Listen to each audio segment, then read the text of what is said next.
Ciao bello. G'day, hello, welcome to the Community Spotlight, looking at our favorite pasta. It is the Tortellini show. No, it is a Community Spotlight looking at Warhammer in Italy. I've really enjoyed these series, having the chance to chat to a lot of different community members across the world, understanding what's different, what's the same, and how our worlds just I think it's interesting. I don't know. I know, Francesco, you have your YouTube channel. You've got your AOS Crusaders. I know you listen to a lot of the podcasts in Australia and show. We were just talking about that.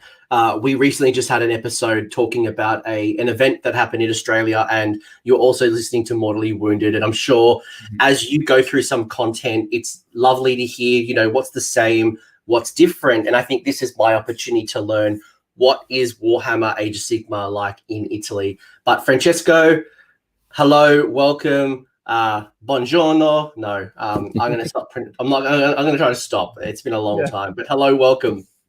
Yeah, thanks for having me, Anthony. It's a pleasure to be back here and to chat about our favorite hobby. And you are definitely back. So for anyone who hasn't seen it, we did a pretty cool show around psychology. That was a very, very interesting show talking about psychology and wargaming, and a lot of comments about that. That was a cool show. Yeah, I loved it. Yeah, absolutely. So we are going to talk about Warhammer in Italy, and I'm sure the chat is going to have a whole bunch of questions. Hello, welcome to everyone who has joined us. We've got Jan, good old Australian accent coming from Poland. So I think, for me, I'm just trying to learn so much about Finland, about, Spain, about, all these wonderful countries. I do wonder if Malta does have an Age of Sigmar community, but that's what I was thinking about too. I'm wondering if you were ever going to do a spotlight about Malta. That would be awesome. For anyone who doesn't know, I am like half Maltese. So my father's side came over to Australia on a boat. Took them 3 months to get here. So I'm first generation born Australian. So I can't imagine. I can hardly handle a flight without any entertainment, let alone I'm imagining what three months would have looked like back in the 60s, sailing from Malta to Australia. But Francesco, I'd love to set the scene for me. Tell me, what is it like living in Italy? I haven't been to Italy yet. I've done a lot of Asia. I've been Asia is so close to Australia. It's very easy to go check that out. I've been to Malta. I've been to Scotland. I've been to some other countries like France and things like that are around. And I've even been to Greece, but I've never come over to the boot. So set the scene for all of us who haven't been to Italy yet. Mm-hmm. What's it like? Okay. So there are lots of good things and lots of bad things, I would say. Depends a lot on where in Italy you are living. I think that actually is something that really happens in every country. But overall, the weather is nice in general. And it's something that helps because, for example, my sister lives in England and she really misses the sun and she doesn't like the rain. So here, actually, the weather is pretty good. I mean, it's okay living here. Living in Rome, which is the capital and the biggest city, can be stressful because it's a huge city with lots of traffic jams, lots of people going around. I imagine a lot of tourists coming to see things like the Colosseum and old ancient Rome. Yeah, definitely. So yeah, it can be stressful sometimes because it can really make you tired sometimes, but overall I would say it's okay to live here. Not to go too much into political stuff, but we have kind of a I wouldn't say not really honest kind of political war because it wouldn't be maybe too much, but politics can be kind of heavy, and life also depends on who's on government, who's not. But very, very similar to probably a lot of countries. And it's a very stressful time right now. I think every country has their own challenges, whatever it might look like. and we won't go into that. Obviously we're here to talk about the fun things, the things like eating amazing food. I read an article recently I read an article literally overnight that was talking about Rome tried to expand their train lines, and it's taken them 40 years to try to expand the train lines, because every time they expand the train line, they find an archaeological dig of some description. So they find some ancient artifacts. So trying to expand the train line, it's like a humble brag. You're like, oh, I can't get that extra train line, but I happen to find some secret wisdoms of the old and ancient days. Like, damn. Yeah, so sad. It's a humble brag. It happens all the time for the subway here in Rome, because whatever you dig, you will find some old stuff, and it's hard because you always have to protect the findings you find. So the train line is like imagine that you're digging, and then you find an ancient sword, you find a spear, a hoplite, you find some terracotta. I imagine you just have ancient artifacts all over the place. You walk down to go get some bread from the bakery, and there's a whole bunch of. I just imagine there is just colosseums and people eating grapes, and that's my view of Italy. I'm sure it's not correct. Well, that's the city center of Rome, but that's lots of people living on the outskirts of the city, like me, for example, and it's just like any European city where you have your parks, your streets, your any kind of grocery stores, and people walking their dogs, and it's just like any other European country. No, that's great. And look, to be honest with you, a lot of people haven't been to Europe yet, so I think that's when you say like any European country, you do forget how close Europe is. And you drive through, you're in France. I remember being surprised how I could catch a train from England to Paris, and it was like 90 minutes. So you don't realize how close things are. And then you could drive from Spain to France to Germany probably in a day, probably in half a day. So yeah, absolutely. That's the beauty of Europe as well, because we are kind of small countries all together and very close to each other, so it's really easy to travel at the same time. Tell me about your favorite Italian dish. Tell me, if I was coming over and you're like, Anthony, you've got to try this dish, what is the greatest? And please don't tell me it's spaghetti bolognese.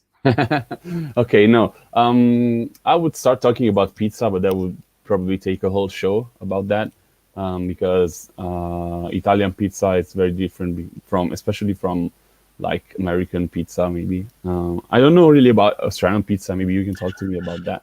Well, we had a lot of Italians, Greeks, Maltese come over here in the 60s. So we do have an Italian flair in Australia. We do have little Italian communities.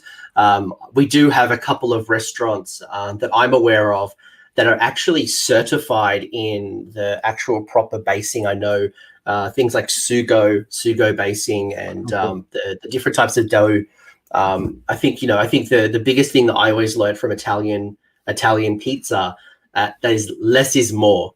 You don't just put like a big base of pizza and then just chuck in every topping known to man. You don't make like a pie. As much as I enjoy Chicago deep dish pizza, a pizza this thick is not a pizza. It's more of a cake. It's a cake pizza. Yeah, exactly. So yeah, I mean, I think you can find true Italian pizza pretty much everywhere in the world right now. So that's maybe something that everybody knows about. But something that is kind of known, but not too much at the same time, is carbonara, which is a dish that especially comes from Rome. So it's pasta. And that's a recipe that really happens to get changed all over the world in any kind of way possible. But I'm going to be the food Nazi right here and say it's really simple, actually, because it takes egg yolks, pecorino cheese, and guanciale, which is cured pig cheek that becomes kind of bacon in a way. And it's really simple because you mix all those ingredients together, and it creates a cream that really complements the pasta beautifully. And it's actually from Rome with really kind of simple and poor ingredients, which are the origin of Roman cuisine, because people didn't really have much stuff going on. So I love it. That's amazing because it's that simple. And since it's that simple, it's actually quite hard to do it well, because you can easily become an omelette with some pasta in it, or just like raw eggs with pasta. And you see people putting cream in there. You see people putting mushrooms, parsley, bacon, and no, sorry, but that doesn't go in there. It's just like I said, less is more. I think, that's probably the big thing I learned. Going to have breakfast in France. Breakfast is like a piece of bread, like a bagel, a bit of cheese, a bit of juice, a bit of coffee. Yeah. That's it. Yeah. Let me tell you about breakfast. Here, breakfast, when you go, like, you don't want to eat breakfast home, you just go down to a bar and you eat cappuccino, which is just small. It's actually not Starbucks size cappuccino. It's like a medium-sized cup, and just like a fresh pastry with, I don't know, chocolate or jam inside. And yeah. It's interesting as well, because I know when I was in Malta, you'll go to a cafe, and so many people go to the cafe and they drink their coffee at a bar. They have their shot, and then they walk off. That's just normal. And then being in France, I don't know if it's like this in Rome, but in France, we don't sit down for breakfast. We just take it on the bar and go. That's it. Well, I know in France as well, when you're having breakfast, they face you towards the street. So normally in Australia, I would, at my table, it'd be me and my partner, opposite each other, my wife. But over there, we both sit on the same spot, and we're looking at the crowd, we're looking at the waterfall, we're looking at whatever traffic goes by. So it's these little things that make our community so unique, and probably why I want to understand a little bit more about what Warhammer looks like in Italy. And I just, for the record, want to say that my favorite Italian food is arancini balls. Absolutely love arancini balls. Sicily. That's very close from Malta. Yeah, absolutely. I was trying to be smart, but they're not even. It's not even Italian. Yeah, absolutely, yeah. But I think that's interesting as well. Is like you've got so much cultural influence from the region as well. So that's cool. That's cool. And you got a whole lot of what you were talking about. Arancini is actually Italian. It's just from Sicily. That is the island at the end of the boot. That's very close to Malta. That's what I was saying. That's almost Maltese, because Sicily is just right there. But it's absolutely Italian food. Yeah, absolutely. I think my flight to Malta stopped in Sicily. We had to go from Dubai, I think, to Sicily, then to Malta. Yeah. I think. But Italy one day, it looks incredible, and I'm very, very jealous. It's like a little brother to Malta. Malta being the tiniest country in the world. But talk to me about Warhammer. Talk to me about how you first got started, because I think for me, it's not hard to understand, but, is this game popular? Is it something that's very unique? Is tabletop wargaming something that's important in Italy? Like, what drew you to this game? Is there something in your culture? Is it something that you just happened to stumble upon? Is it something that looks, all fancy from the West? Okay, so I can talk about my experience. I really stumbled upon this game because when I was in middle school, like around 11 or 12 years old, a friend of mine started playing and introduced me to the game, and it was back in 6th edition Warhammer Fantasy. And he bought his high elves, and he was really good at building them and painting them, and I had no clue on how to do it. I really had a hard time understanding that big old rule book that was like, I don't know, 2,200 pages long. And but I enjoyed like going to events, tournaments with him, just looking at stuff, trying to understand and painted some stuff. But I just didn't last very long. It was like a year or two, and it was actually kind of a really not something that I could afford, because I didn't really have any money. I just had my small, like, I don't know, some gifts that I had, like, I don't know, for Christmas or anything. So it just stopped right there at the moment. And then I don't know, it just had a resurgence in me. It just came back in like 2017, so like almost 4 years ago. And I don't know, I just walked into a Games Workshop store and just said, yeah, I used to kind of play a little bit. I saw that Age of Sigmar was a thing, and I always loved Wood Elves, so I saw the Sylvanet and then just picked up a Start Collecting box, and then managed to build and to actually really paint instead way better than when I thought I would be able to do. And then I found a group of people that played, and then we started a Path to Glory campaign with lots of people, and it was really cool to be introduced to the game this way. And it just snowballed, and I kept growing my army. I kept knowing more and more people, going to events, and I just ended up being here, talking about on YouTube with you and on my channel and with friends on WhatsApp chats all the time. And yeah, we just hobby heads on 100% all the time, almost. I know this is something that we were chatting about offline, and Wendy just brought this up, was the popularity in Italy with Warhammer Fantasy Battles. And I know you guys had your own struggle coming over from Warhammer Fantasy to Age of Sigmar. Yeah. Maybe a struggle that was probably harder than some of us other people. Although I don't know, obviously, what it was like in England. That was a really interesting point, because I think at the time, did you guys have a games workshop? But you had maybe even a headquarters back in the old days? We had an Italian branch of Games Workshop here. We had really an HQ near Rome, and from what I've been told by friends, it was a huge scene at the moment, because fantasy was a lot bigger than 40K. And there were official tournaments, official national finals and all that stuff. A friend of mine told me once that he remembers one day at the start of those kind of finals events that everything was booked, so players were expected to be there. And still, at the day before the event started, it was maybe 10, 20 people outside the venue hoping to get in. Because maybe somebody didn't show up, so it was really, really huge scene at the moment. So as it was a huge scene, it's been hard for lots of people to step back from it and maybe go into Age of Sigmar or just go into something else. I think there's a lot of especially those communities that have been around for a while. There is this re-establishing of the community when we changed from Warhammer Fantasy Battles to Age of Sigmar. Some people stayed, some people tried it and maybe left and then came back. Some people have come back in second edition, Age of Sigmar. Some people haven't come back at all. They're playing Kings of War. They're playing some other, maybe a 40K or maybe some other like Game of Thrones or some type of thing. So I know that kind of changing of the guard did restructure things a little bit in communities. But in saying that as well, I think when I was at Adepticon, I remember in America, I'd never seen this before.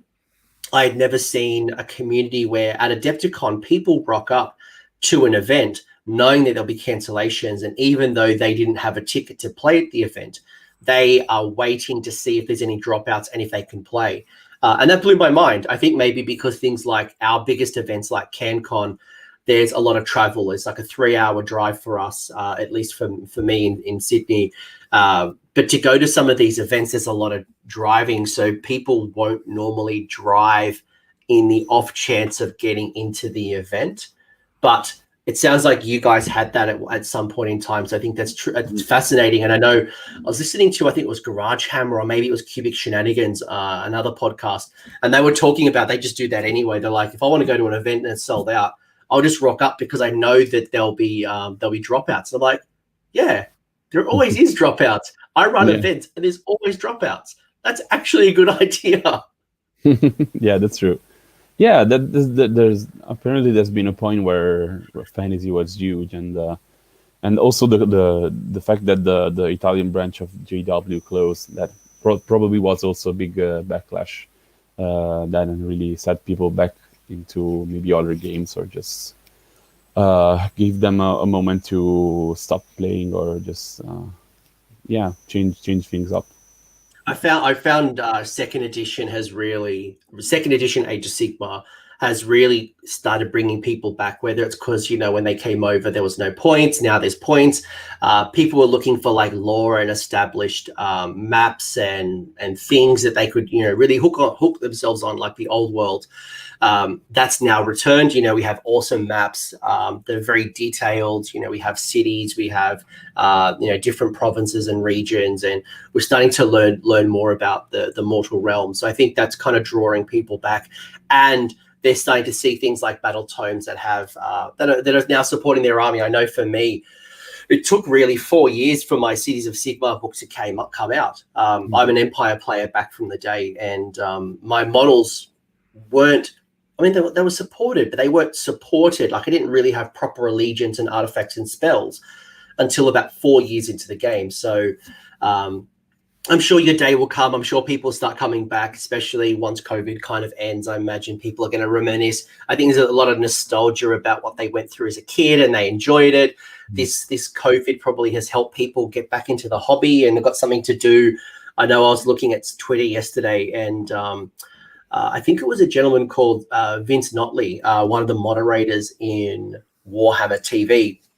And he was saying that, for him during COVID, having this hobby community and having a hobby has really helped him. And I'm like, yeah, you know what? That's so true. So who knows what's going to happen? I'm sure as you kick back off, people will start coming back, and it'll be very, very cool. But yeah, I'm seeing a lot of old school players here. But tell me about your journey. Tell me about how would you describe the Italian scene? So if you were, you've listened to a lot of podcasts, you've listened to the Everwinter discussion that myself and Chris Welfare, Mortally Wounded, you heard what our events sounded like. How does that compare to your events? What did you hear, and how would you describe to me what the Italian scene kind of looks like?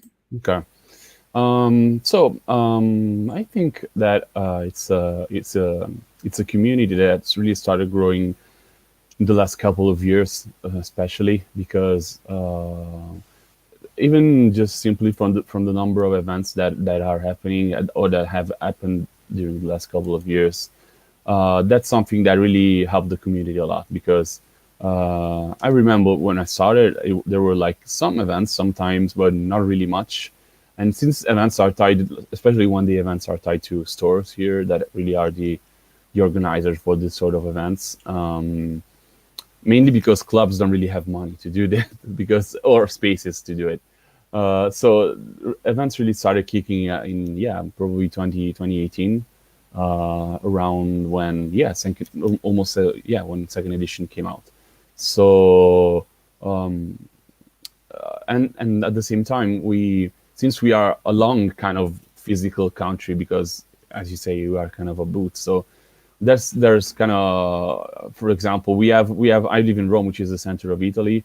And to go from Rome to Milan, it's like a 6-hour drive, almost 6-7 hour drives to make other people understand what we are talking about. 6 to 7 hour drive. Yeah. And I think that's the challenge as well. Like when I think of Italy, I think of something small. I think, like to go to an event, that's probably not far.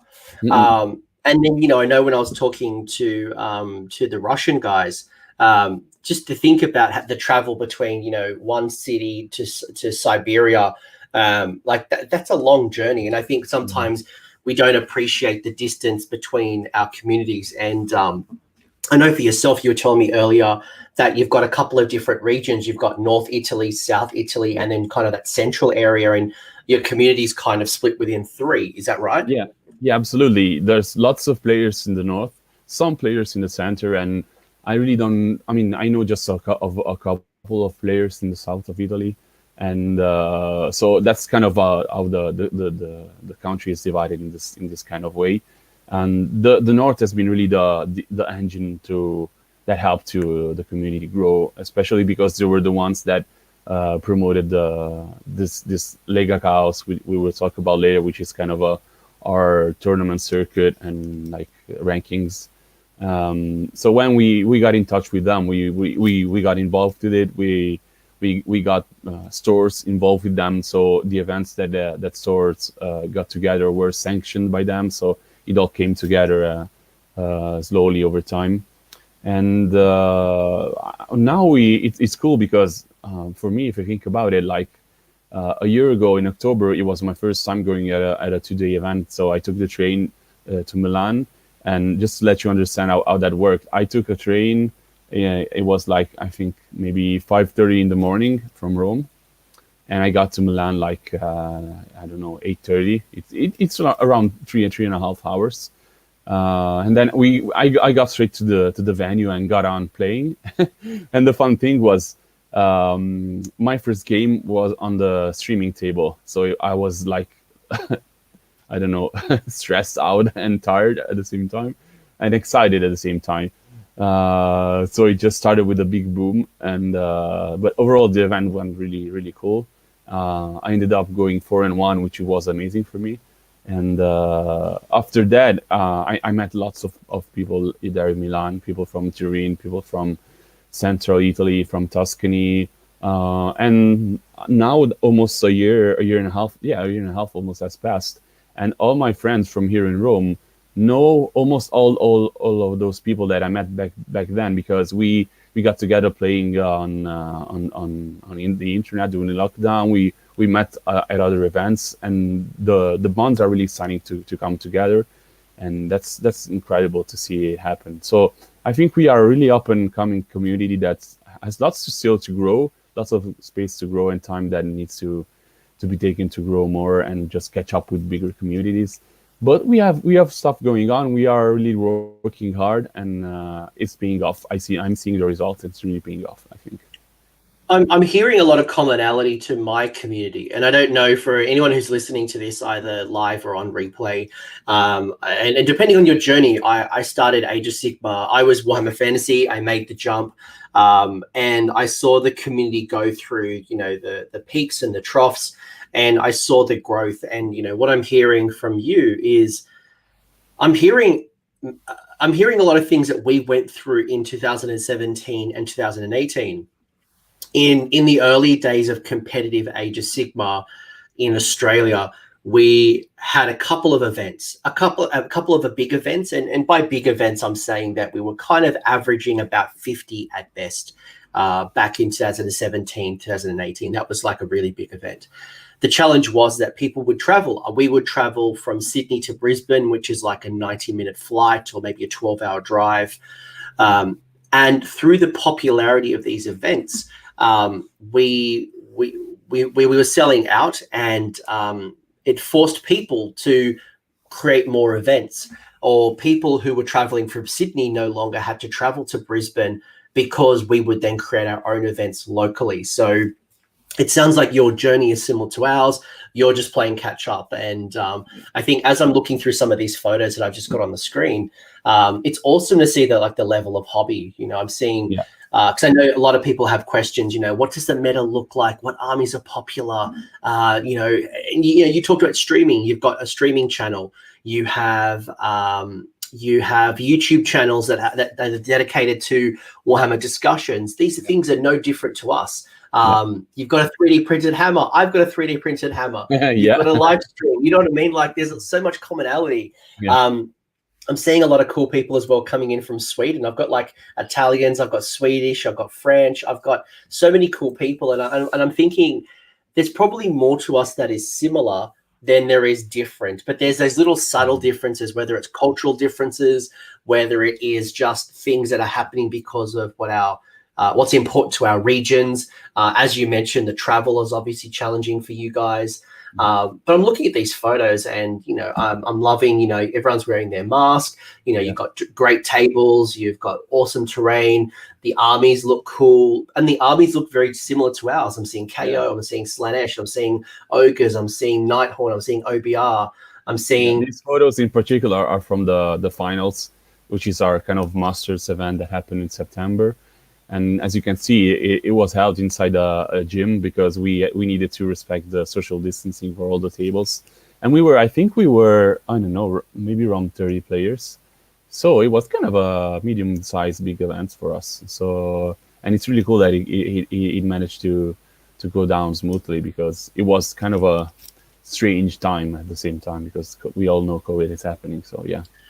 Talk to me about events. You mentioned some of the events, and what's really cool is that, again, something that we share is that we have a competitive ranking system. So for anyone who plays Age of Sigmar in match play, there is a lot of different, competitions or league ladders, no different to sports, where people, based on their performance at a tournament, would get fictitious points that would maybe invite them to an event at the end of their year, at the end of their season, to compete for a title. And I know in Australia we talk a lot about the Masters, which is our version of the Invitational. 16 players that will come to compete for the title of Master, and you get points depending on the size of the event. So a 1-day event won't give you as many points as a 2-day event. 100 players would give you more points than, say, a 30-player event.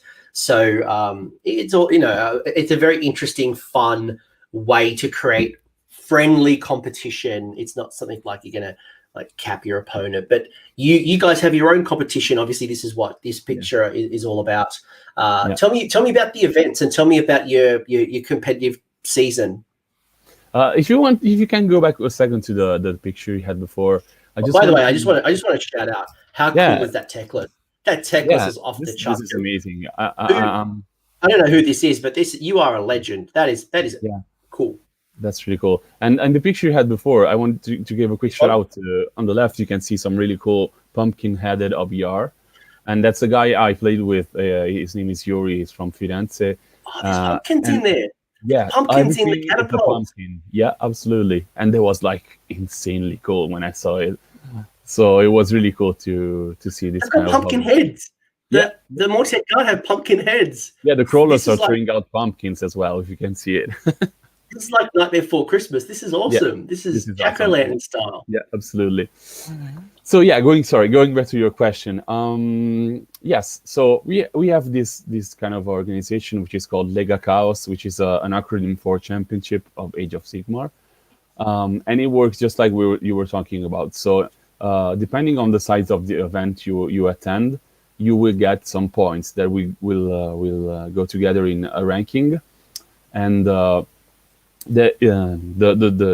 events that happen are mostly tied to stores, especially 1-day events. So stores. When you say stores, Francesco, when you say stores, Yes. I just want to clarify: are you talking about like Warhammer Games Workshop stores, or are you talking about like independent stores? Yes, independent stores, independent retailers. Yes, absolutely. Just to clarify, just to clarify. For sure, no problem. So stores have, I think, a chance to set up 3 events over a year. So you don't really have like, I don't know, a store setting up an event every month, so everybody goes there and wins all the time. So just to keep things different. So whenever you go to an event, you get points, and then you get the rankings happening. And at the end of the year, which is around April, May, because it starts from September, it's kind of a school year for us. So September to almost summer. The top 20 people in the rankings are invited to the finals, what we call the finals, where we are just playing to decide who was the best of the year. And and it works really well, in my opinion. We there's been tweaks going on to organize the points on the rankings better, to make it more even for everybody. And I can say that year after year, it's getting better all the time. So that might be something for if people are thinking about, setting up a more of a competitive meta, or want to kind of create a little bit of friendly competition. I know England does it really well. Australia does it well. I know in America, there's a lot of different regions very similar to you guys, but even at a local level like Texas, I know Texas have their little masters, and the way that they bring their communities, the Dallas, I've already forgotten half the names. I need to go back and go eat some barbecue meat in Texas. But they'll bring their communities together with like a little bit of friendly competition, and even just seeing which region has the best player. So you could have like North versus Central versus Southern Italy, as an example. But also like from a competitive point of view, and this is very timely that this image has come up, is we've also got the ETC, or the European Teams Championship, which is a yearly event that has been going around for decades now. Warhammer Fantasy Battles had teams. 40K has always had teams. I think they've pulled out recently. They've created their own WTC. You know what I mean? But Italy has their own team as well. So you guys are going to send a team out to Nova Scotia? Luxembourg, should be. Yeah, Luxembourg.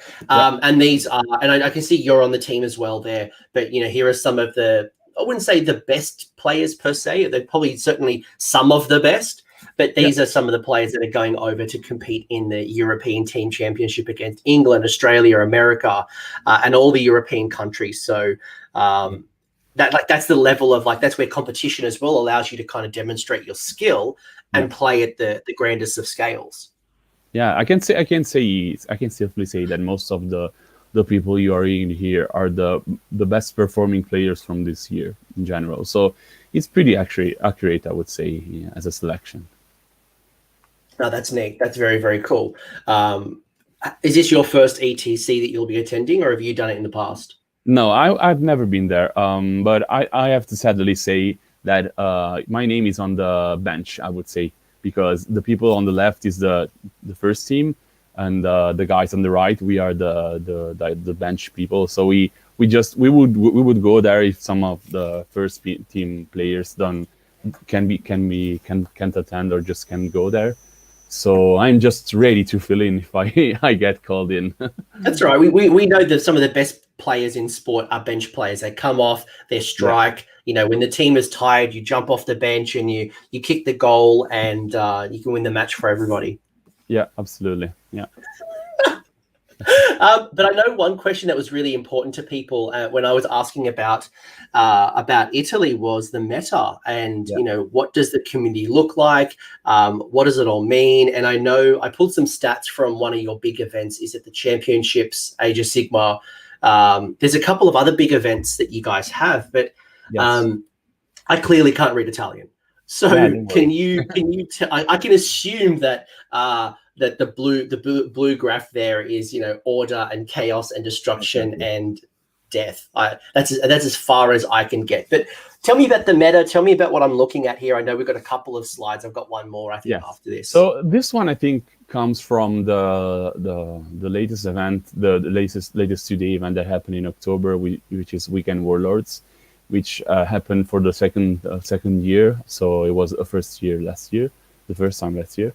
And this is the distribution of the meta that happened during the tournament. So up top, you can see the Grand Alliances. So lots of order and some destruction and chaos and death, pretty much similarly distributed. And is that reflective? Is that reflective of the meta? Like, are you guys a strong order focused country? I don't really agree with that, because I did a stats show I think it was in May probably, about the meta that we had during 2019 and up to the end of 2020. I think there's lots of order because we have lots of general order armies in the game overall.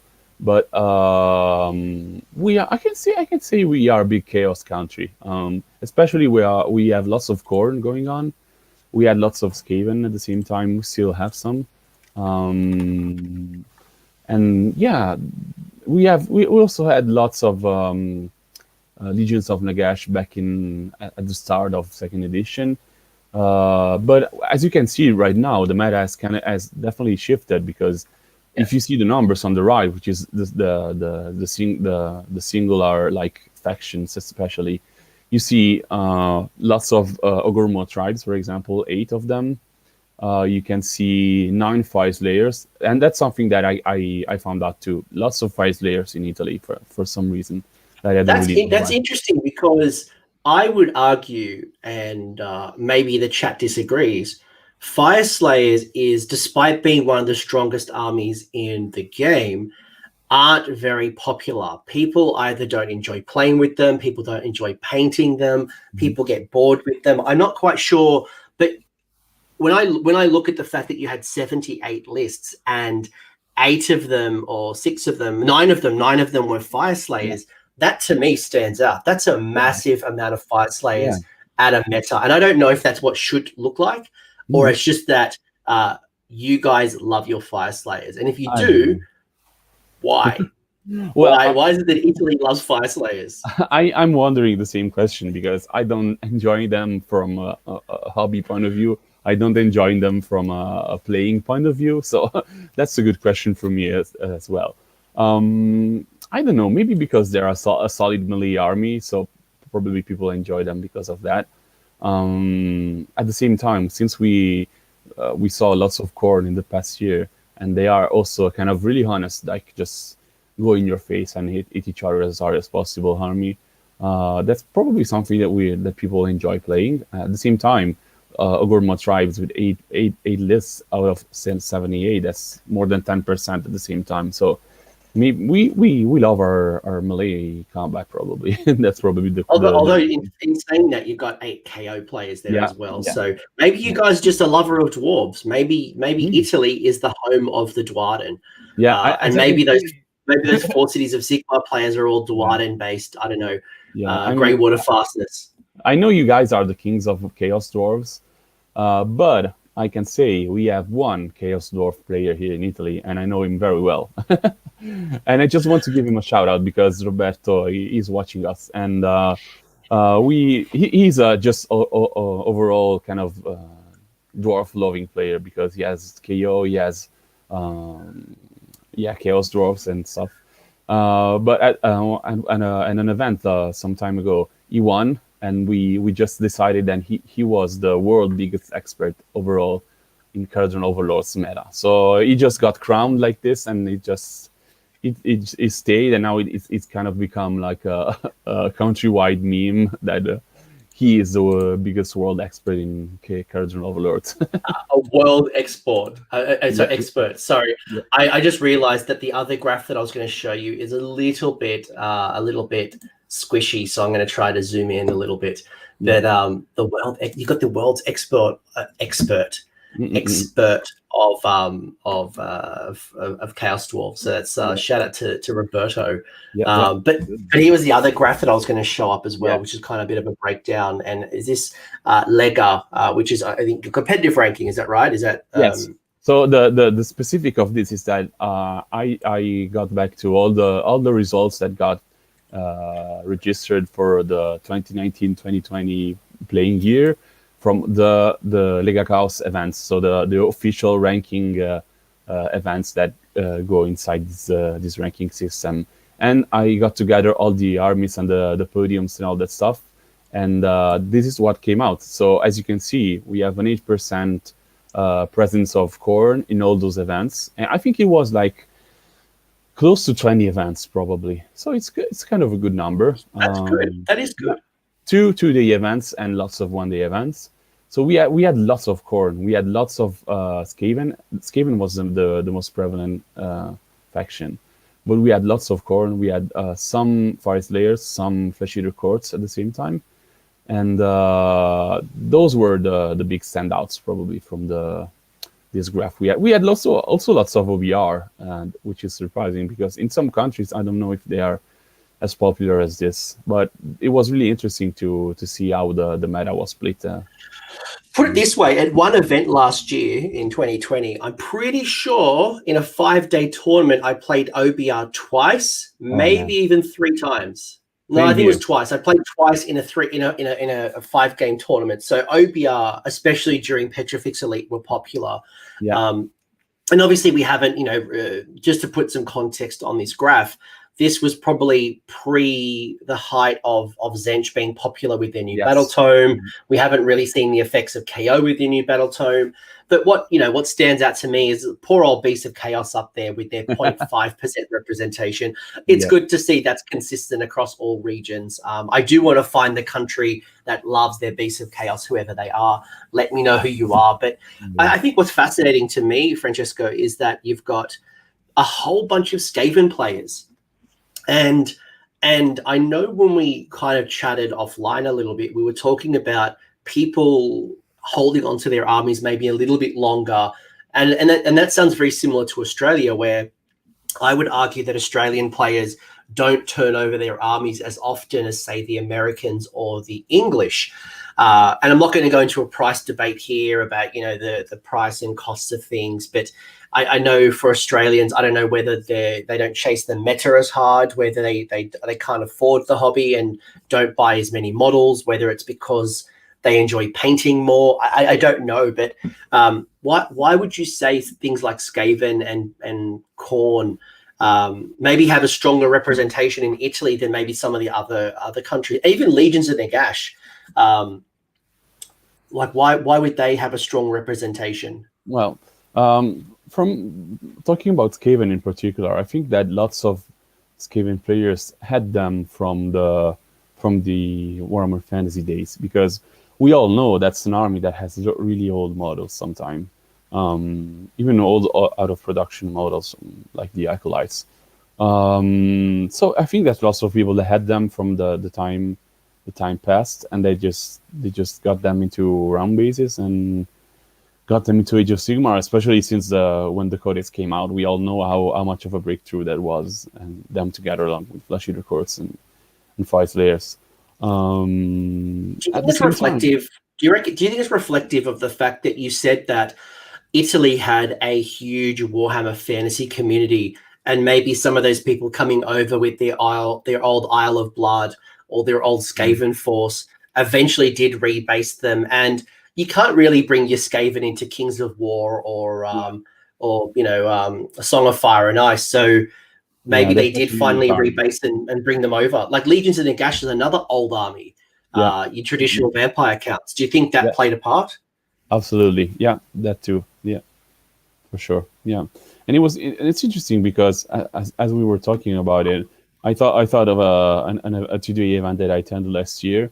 And just like we were talking about, I played twice against OBR, twice against Flesh Eater Courts, and once against Fire Slayers. So it was like the perfect almost picture of the meta, except for Skaven that weren't really there. But it was really reflective of the statistics that we found out later on. So yeah, I think we are a people that sticks to their armies a lot, and just likes to hold on to them, and not just to buy the meta army of the moment, instead of just keeping strong and playing an army even though it might not be super top meta at some time. Yeah, no, and there's nothing wrong with it. Like, there's, whether you hold on to your army. I know that people do New Year, new army. I'm starting a new army based on armies on parade. I jumped onto Gargants when they came out. And there's nothing wrong with buying new armies. It's just fascinating to see what people are doing and why. And I think maybe that Warhammer Fantasy connection, and that might be a way to kind of reconnect with the old guard and then bringing in new players as well. It's a kind of nice little balance, because Stormcast is still popular here. I'm seeing 25 people. I'm seeing, some of the new armies like Idna Deepkin, Fire Slayers, as you mentioned earlier. There's OBR clearly has a really strong representation. So you do have a nice little balance with your meta here. And if I slide across, what am I looking at now? So this is the podium distribution across the year. So basically, it went from I think at the end of August up till the end of February, because after that the COVID break happened, so all the events stopped. So what you can see is the distribution of first places, second places, and third places from all the different armies. And you can see, for example, the first places, we had twice Flesh Eater Courts, we had twice Fire Slayers, we had 2 Khorne, 2 OBR, 2 Skavens, and 2 Slanesh. For example, the second place, you can see 4-time Flesh Eater Courts. So you can see that they are kind of really a good constant army that podiums a lot over the year. At the same time, Khorne is there twice at the first place, which kind of surprising, because Khorne is not really like the kind of top meta army. It's still kind of an honest army that can have its way, but also can struggle sometimes. In saying all of that, CanCon, which was the world's largest event, was previously won, not this year, the year before. Sorry, not 2020, but 2019 was won by Khorne. So it does show you that a skilled player can still. I do love that hammer, by the way. A skilled player can take most armies to the top. And just for anyone who was wondering what we were just looking at, we are looking at some of the meta representation in Italy. Not to say this is the true meta. It's not exactly what's happening today, but it's just an example of what is happening in Italy to kind of show you how different is our regions, or how similar our regions are. I know certainly in Australia, for example, Nighthaunt is becoming even more popular. The Mortal Realms magazine has come out, which has made Nighthaunt and Stormcast very affordable. And I'm seeing some armies with like 100 chain rasps in there. So I expect to hit them on the table soon. Oh yeah, I was thinking to give you a more recent look on the meta. I can talk about, for example, this is really recent because that talks about October. This specific draft here. But for example, I attended the finals in September, and we were all gearing up to face a shrinking meta, like it was happening pretty much all over the world. But at the end of the day, it was won by an Ogre Tribe's army with just the Beastclaw Raiders, just lots of big monsters. Yeah. And the fun thing was that the game 5 was a mirror match between almost the same exact list, just Stonehorns and Mournfangs in there. In different distribution, obviously, but that was it. And it was really surprising because lots of us got together and thought, okay, yeah, let's bring this anti-shooting list or blah, blah, blah. And then we didn't find any Seraphon, we didn't find any, I don't know, Lumineth or any seated shooting armies or KO maybe. So some of us, me included, got surprised by that. But yeah, what can you do? You just can't really control it all the time. And that's like every event. Like I know at the event that I was talking about that I went to in November, there was only one Lumineth player, and I don't think there was any Seraphon players. So I think the meta can always be changing. The players pack can often dictate as well. Sometimes the tournament organizer will pick scenarios, and they're not favorable to certain armies, so they may disincentivize or incentivize in certain lists. But again, I think there's a lot of commonality between our communities, which is great. And as I look through these photos, and I know there's plenty more photos, and I'll put some links below in the episode if you guys want to learn more about their Facebook, or if you want to learn more about their YouTube channels, or even you want to learn more about their meta. And thankfully, Google Translate does help there. But again, there's a lot of commonality here, things that we all share together. I love your tables. I just think they're incredible. Yeah, that's really cool. Really cool. Yeah, like everyone's looking, like every photo that I was taking was just wonderfully painted armies. Everyone seemed to be having fun. Everyone seemed to be very respectful. And I think that looks like a community that I would want to be a part of. Yeah, it's a really fun community when you get into it, especially the national community. I don't want to say that local communities are not fun, but it's I think it's more rewarding to know that you have friends all over the country now that share the same passion that you have. And yeah, that's a really cool thing that I was thinking about, that when you were talking about packs, for example, is, and I'm really curious to know what you think about it, what the chat thinks about this, is that this organization we have, the Lega Chaos, is one of the peculiar things we have as well, is that we came up with a pack that applies to all the same events.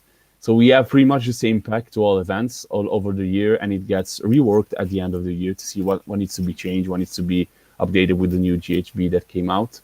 So it's cool because we know what the pack looks like all the time. We are ready to face it, and we are ready to prepare for it all the time. So I don't know. That's maybe a good thing. Talk to me about that. So you have the same pack. Does that mean you have the same scenarios? No, we have the same rules. Like, I don't know, you get, I don't know, what was it, like 20 points for a major victory, 13 points for a minor victory, and all that jazz, and the secondaries and all that stuff, blah blah blah. Because the events are have the same rules, so the ranking can reflect events that had the same background. So I got this type of points because we all attended the events that had the same exact rules all the time. So it's kind of fairer in a way. Even though I can see that maybe a tournament organizer would like to put out its own particular pack. But I think that having a shared pack all over the year can be helpful to level things up in a way. It creates consistency, what it does. And again, like, this reminds me of Australia's tournament journey, especially 2017, 2018, because CanCon was our biggest event. So CanCon in 2017 was like 55 players. And we only had a couple of events throughout the year. It was very, very small. There was a couple of one-day events, but the two-day events were pretty rare. But what a lot of people did at that time was they copied the foundations of the CanCon pack because it created consistency, it created familiarity. If people were familiar with whether it was even the painting rubrics, like how would people be measured with their painting and scored for their painting, we would all copy the CanCon rubrics and put it into our packs. We would either take what CanCon did with, win losses, secondaries, realm rules, all of that stuff. Often we would just take that and either put it straight into our packs, or we would make minor adjustments because we didn't want to make too much of a difference between our nation's greatest event. But then, now that our community has matured, we have lots of events that are happening throughout the year. Tournament organizers are now kind of tweaking packs and making it their own. So I think there's probably arguments on both sides there. Yeah. Especially for your growing community, right? You don't want someone to pick up your pack and just, it feels like a different game compared to when they played in a different city or they played at one of the larger events. Yeah, I think this consistency helps also new players, because as a new player, I think it's hard to understand the concept of an event pack. So when you start attending tournaments and events, if you are familiar with what you will be facing at maybe 1, 2, 3 events that you go to, it helps you just to understand and be more prepared to face the event and the things that will happen in the tournament, because it can be overwhelming at first when you get into this sort of events, I think. Do you guys travel between countries? And maybe it's not you, but do you hear stories of people traveling from Italy to Greece or to England or to Spain? Because I don't know how long. I don't know how long that flight or that drive would be. Is that something that is common or not really? Not at the moment. I don't know anybody that traveled to. I mean, we know people from Milan. It's the north of Italy, so it's really close to Switzerland. It's like half an hour drive to Switzerland. So in Milan, they had Swiss players coming down to play the event in October, which was cool, because there's also people living in Milan that live in Milan, go to work in Switzerland as a daily thing. So that's probably the most extreme thing I heard about. Aside from that, I would love to. I've been planning to go to some UK events maybe, and that's like a 2.5, 3 hours flight from here, for example. I can tell because my sister lives near London in Oxford, so I did it lots of times. But it still hasn't happened yet. I talked about it with James Tinsdale. I talked about it with Rob from the Honest Wargamer, and everybody was really, really welcoming. I think I talked about it with some people from Facehammer or South Coast GT, and they all were like, "Yeah, don't worry, just tell us beforehand so we can arrange stuff for you." So when things get back to normal, I will definitely try and Sure. do this. Yeah. Obviously, we're talking about a COVID-safe world. Like, obviously, will I travel today? Probably not. I'm not even allowed to leave my country probably until mid this year if I'm lucky. So obviously, put that aside. But yeah, and I do have from the chat people wanting to know what do you think about Legions of Asgard in Italy? I will tell you a secret. This Industria. Is that Roberto? Yeah, that's him. Oh yeah! Oh, that's so amazing! That's so amazing. Do you guys play Warhammer in Italian, in English? Like, cause I was looking at a photo of your rule book, and you have an Italian rule book, so it's all in Italian. But do you guys play in Italian? Yeah, we have the units are named in English, so we have handgunners, we have mortar guard and everything. The rules are translated, so we have our own like hero phases. Fase degli eroi, we have the movement phase, which is fase di movimento and blah blah blah. Fase movimento. Fase di movimento. Movimento. Yes. Fazivi movimento. Yes, exactly. Oh, that's amazing. But do you guys play in English or do you play in No, Italian? we play in Italian, yeah. Mm-hmm. Is English? Is it common to speak English as well? I'm imagining, just for like, if you're talking about people coming in from other countries or you guys going to other countries, is that a barrier for your players? Young people like in their 20s, 30s, even younger, usually can definitely handle English even in a okay way, just to understand. Older people are kind of, I don't know, 50-50 maybe. But yeah, the younger generation are definitely more into English. It's probably not perfect, but it's okay. It's definitely good enough to understand each other. Yeah. My Italian's not perfect, so I cannot throw the first stone. But no, it's just interesting. It's interesting to hear, because I know, again, my reference point is Malta. Malta has so many English as a second language schools that they do speak English very well. But I imagine then, if you've got a younger, and Age of Sigmar seems to be attracting a younger crowd compared to Warhammer Fantasy Battles. So I imagine that, you probably could switch between two languages if required. That to me is fascinating because I go to an event and everyone speaks English.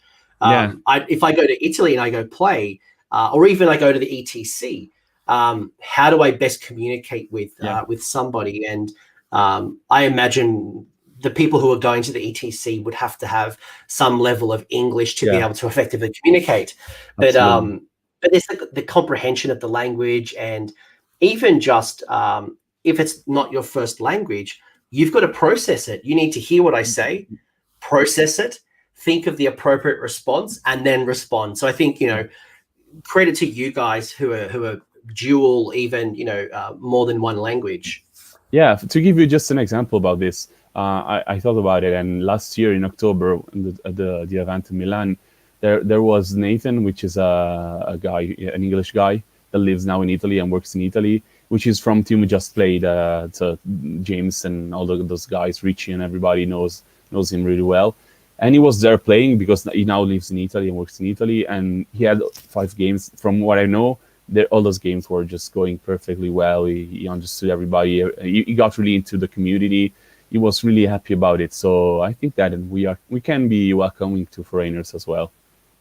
No, that's awesome. No, that's great. No, that's awesome. I not that I've heard any issues. I think when people talk about the English, everyone talks about the French. They always say that the French people don't like it when you start speaking English. I never had the problem because when I went to Paris, I at least tried to speak like a little bit, and then they would realize I was struggling and just speak English. But I hear that if you just like walk up and try to speak English immediately, they're a little bit dickish at times. But I love my time in France. Like I want to end off that statement by saying I would happily go back.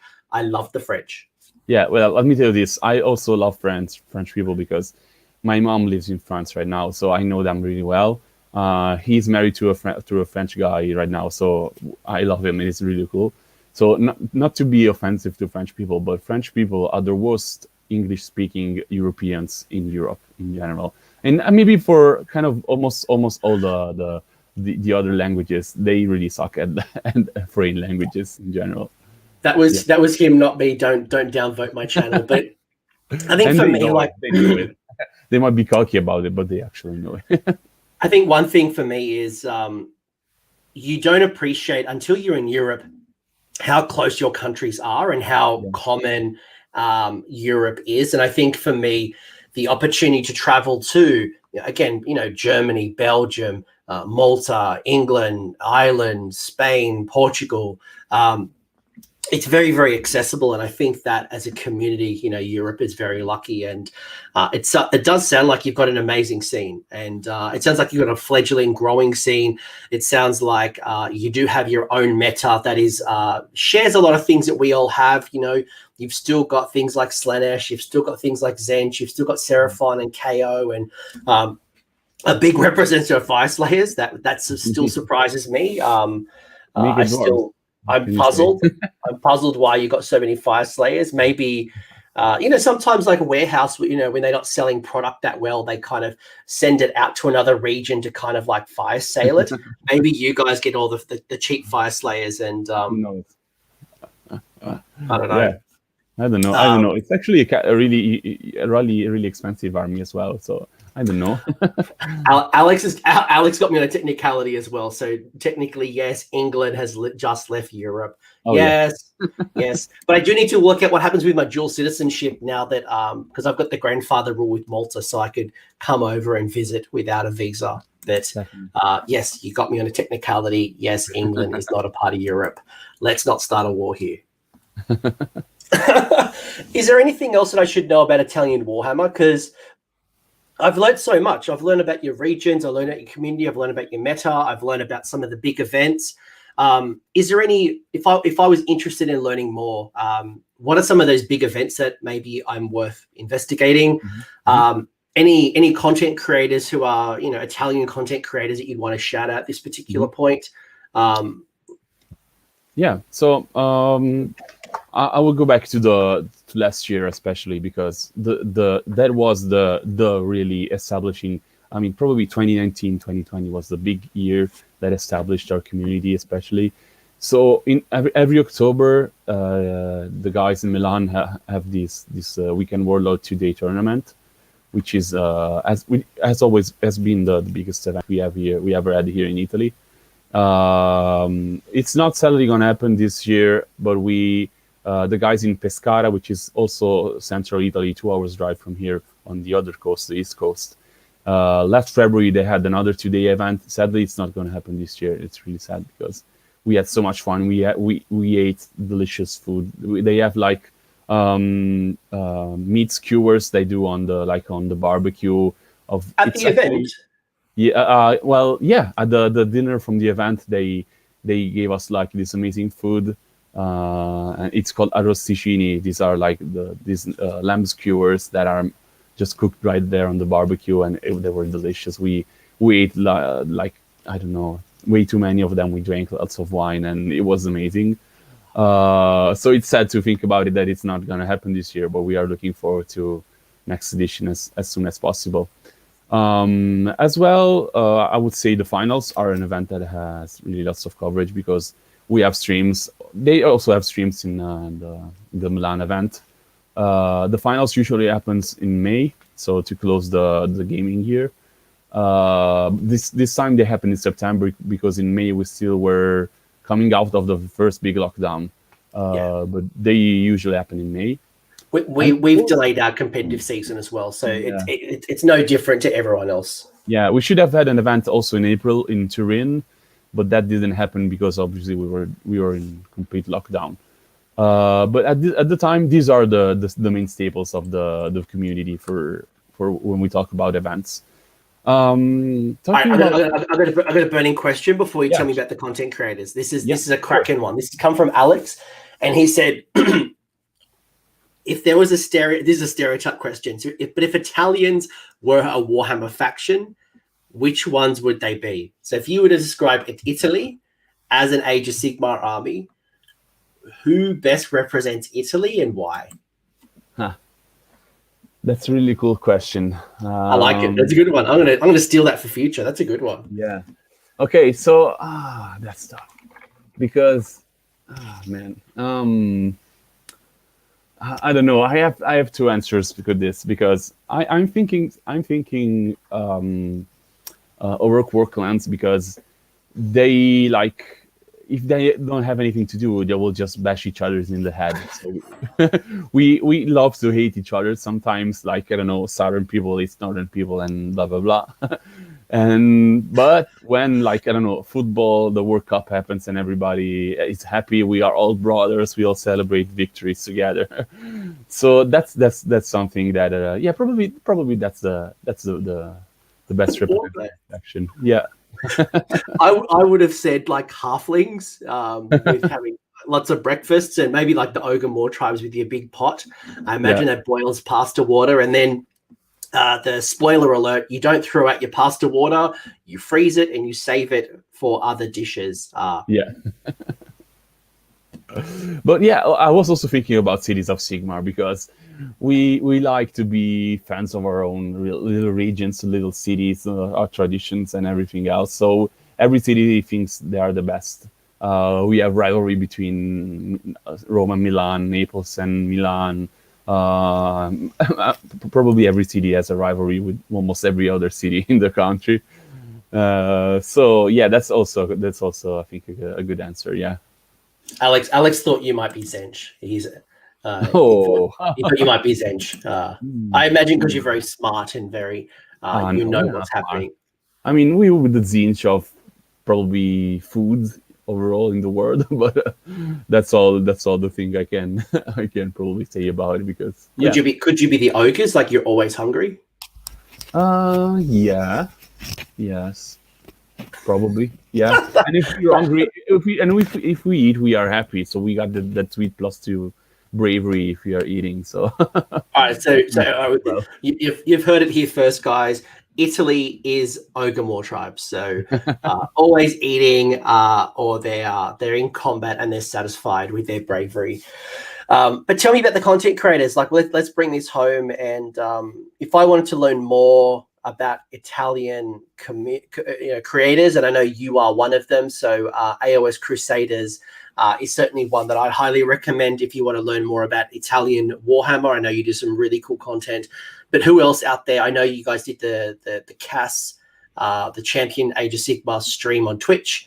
yes. But who else is doing content you'd probably want to give a shout out to at this point? Yes, so you can find the streams from the Lega Gauss on their Twitch channel. They stream all those big events we were talking about, and they have also a site.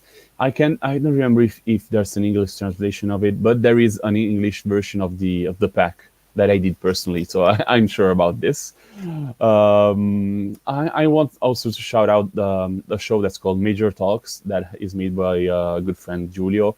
They do streams lots of times. Is that on Twitch? They do it on Twitch, I think. I think I've watched it on Twitch and I haven't understood a word, but Yeah, I've been there to try to. in Italian, yeah. Yeah. I mean, not every show has to be about me. It doesn't have to be for me. But I always jumping in the Italian and the Swedish, the Spanish streams, because it's always interesting to see how you guys are talking about it and seeing how many words I understand, which is normally like less than 1%. Yeah. And yeah, if you want to find English content, I'm probably the best person for that. Not probably the best content creator, but the mission of my channel was to be mostly 100% in Italian, but at the same time be open to other non-Italian speaking persons. And I have interviews with English people. I have interviews with Bill from the USA. And it's in English with Italian subtitles, so you will definitely find English speaking content on my channel over the year for sure. I like it. I do like it. I've just made a call for any final questions. I'm losing my voice for some reason. I don't know what's going on here. Well, it's early for you, man. That's not. Don't worry. You need to warm up your voice. Start singing. Start doing some a cappella. Singers love to sing in the afternoon because they get to slowly warm up their voice during the morning. Yeah, I probably need like a macchiato or some type of like a shot of coffee. But Francesco, I think it doesn't look like any final questions coming through the chat. I think everyone's really enjoyed it. I think for me, I've learned a lot. I think I've got a new appreciation of a different community, and I think you hear a lot about England, America, New Zealand, Australia. You hear about a lot of these Western countries, and you hear a lot about, your primary English-speaking countries, but I don't think we hear enough about, the Russias, the Asias, the Italys, the Netherlands, the Spains, the Irelands. Like, there's all these countries playing Warhammer that, like, I learned there's people playing Warhammer in Malaysia and Singapore that you just don't think about. So I think for me, I've learned so much. And I will ask the final question from our Legions of Asgore world's best player, Roberto. And then we might bring that home. The last thing that I wanted to ask is, what do you think about the Ninth Ages players who are coming into Age of Sigmar? So I'll say straight up, I'm happy that anyone wants to jump the fence, whether they are 40K coming into Age of Sigmar, where they're bringing Age over Ninth Age into Age of Sigmar. Come over. I hope you enjoy yourselves, and you hang around for a while. Yeah. But how would you respond? Oh, definitely. Just like you said, I have some interaction with people coming over from 90 just recently, and they were just like every other people, really really nice and open to get into Age of Sigmar, eager to learn as well and to get into the game. And I'm absolutely open to anybody who wants to come to play from whatever game they were playing, or just from zero as well. And that happened a lot over the years at our own club, because since when we started like 2 years ago, we doubled in size from players, and we have players who are starting from zero. We have players who were playing during the fantasy years. We have players who just are coming from 90 ages right now. So we are absolutely open to understand to get everybody else involved. What does that say? What did Lorenzo say? Okay, let me see. That's probably a part of the question. What is he saying? Oh, it's probably referring to the question Roberto asked. So he asked about the 90 age players, and he said, Lorenzo is saying, "Are you asking for a friend?"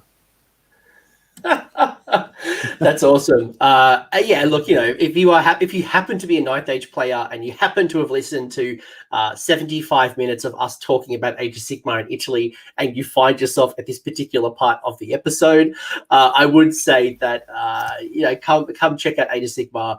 The world has changed significantly since the end of the end times, and what you may have seen when you came in at the start of Age of Sigmar is certainly not the game that it is today. I think if you look at it with fresh eyes and you appreciate that the old world is gone, and this is a new game, treat it as a new game, I think you'll enjoy yourself.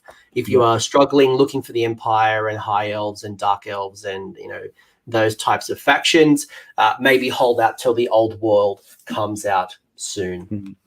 And also, I just wanted to quickly say, if anybody comes over here, especially here in Rome, but in general in Italy, if you guys come over and are playing Warhammer and want to have a game, just text me on Twitter, on Facebook, or on whatever you want, and we can arrange that. As obviously, if COVID permits that, but we are absolutely down. If you're in Rome, you can text me personally, and we can arrange a game in our club. Even if you don't have an army with you, we absolutely can provide one.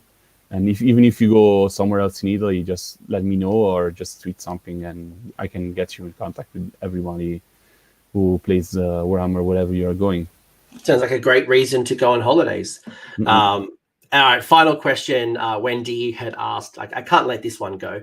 Are Italian players interested in the lore, especially now that the lore is getting deeper?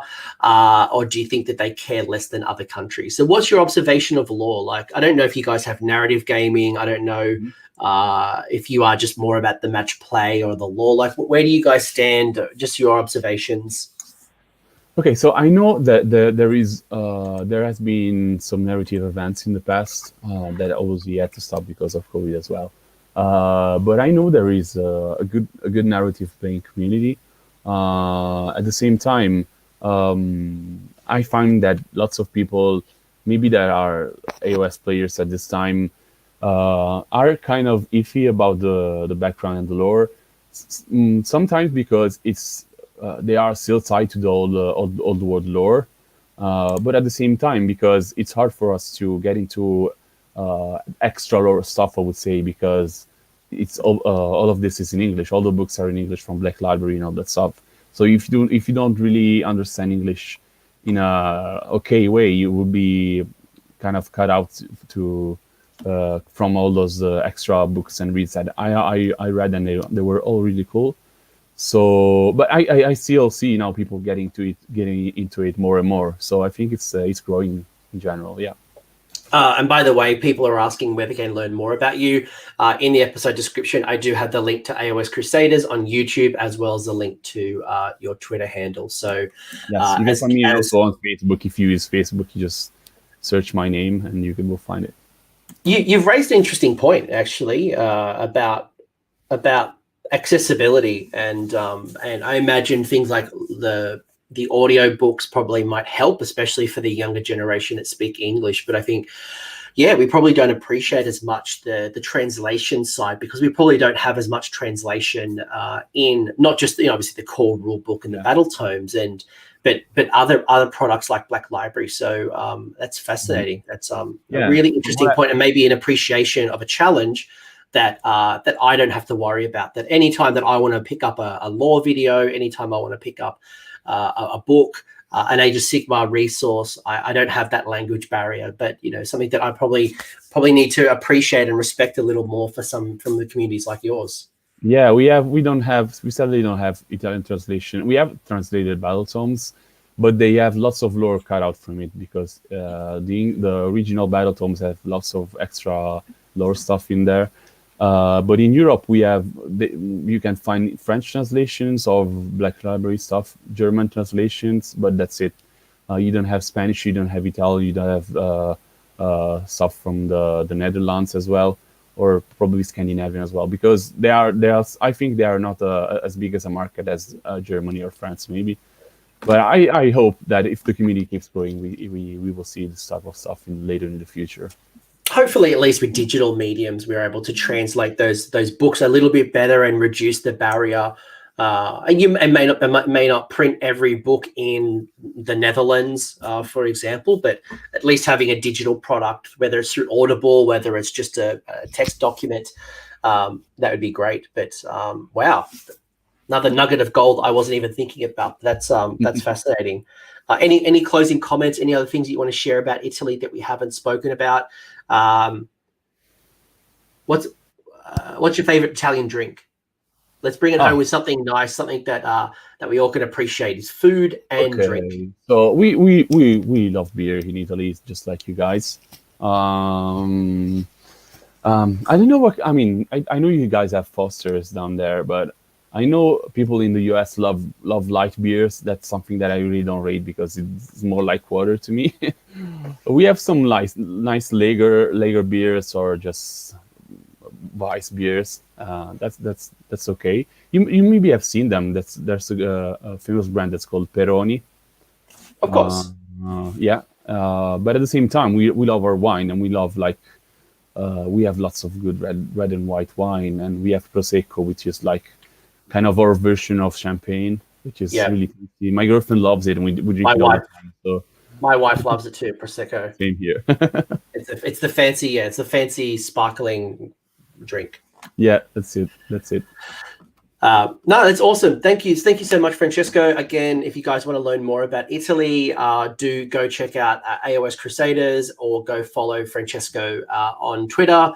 It's definitely, and again, Francesco, as you've clearly articulated over the last 90 minutes, you can speak English and you do it quite well. So you don't need a translator for Francesco. But thank you so much for your time, guys. Thanks for joining us on the chat. I hope you enjoyed this community spotlight on Italy. If you enjoyed it and you want to look at another community, let me know. Let me know who you want to speak to, whether it's there's so many. And go check out all the past spotlights that Anthony did, because I've been through all of them. The Japan one was awesome. The Russia one was really cool as well. So I want to do Germany, just so I can one of my favorite bands is Rammstein. So I just want to do drop some Rammstein lyrics like "Du hast." No, I say that because most people know "Du hast," but just do Rammstein constantly. Germany, yes. I actually did study a little bit of German in high school. Cool. My Name is Anthony, wie heißt 13 Jahre alt, which means hello, my name is Anthony and I'm 13 years old. That is the last time I had to speak German. But Francesco, thank you for your time. I hope you guys enjoyed it, guys, and I'll see you on the next stream soon. Thank you so much for having me. I hope you found that discussion valuable. If you did, give the video the old thumbs up. And if you have a comment or an insight, leave it in the comment section below. The champions over here are my AOS Coach Patreons and YouTube members. So you guys are bloody legends. Thank you for all the support. If you want to know more about the support programs, the links are below down here in the episode description, along with a link to the Discord server, so we can continue this conversation. Until next time, don't forget to name your characters and have a good one.